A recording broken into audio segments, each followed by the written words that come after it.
Hi mga ka-CEO! Let's talk today about something super relevant. Lalo na sa panahon ngayon, personal branding. Lalo na ngayon na mabilis ang pag-usbong ng AI. Baka tanungin mo, kailangan pa ba yan? The answer is yes, more than ever. Kung ang AI kaya nang magsulat, mag-design, mag-present, ano pa ang edge mo? Simple, ikaw mismo. Now you think, how you lead, how you show up, yan ang personal brand mo. At sa panahon na lahat ay pare-pareho ng tools, your story becomes your superpower. Nung nagsisimula ako magturo sa mga MSMEs at startups, pare-pareho ang tanong, paano po ako makaka-stand out kung pare-pareho kami ng ginagawa? Ang sagot, ay kwento mo ang edge mo. Meron akong isang client, peanut butter ang produkto. Pero hindi lang siya basta gumagawa ng peanut butter. Gumagawa siya ng low-carb peanut butter. Lagi niyang ipinapakita na advocate siya ng healthy lifestyle at low-carb diet. Nasa messaging, packaging at social media posts, klarong-klaro ang paninindigan niya.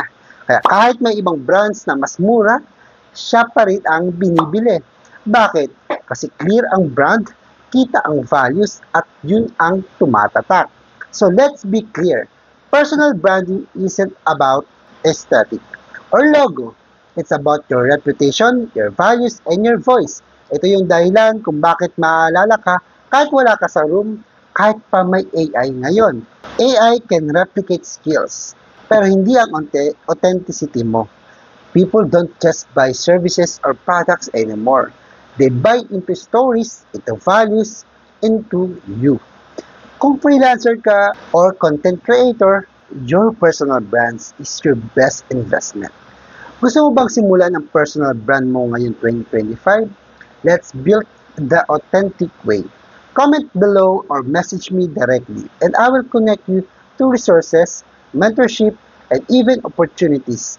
And if you are serious about growing as an entrepreneur, I'll connect you to resources, mentorship. So, follow me for more real talk about branding, MSMEs, and winning in the age of AI. Your story is your brand.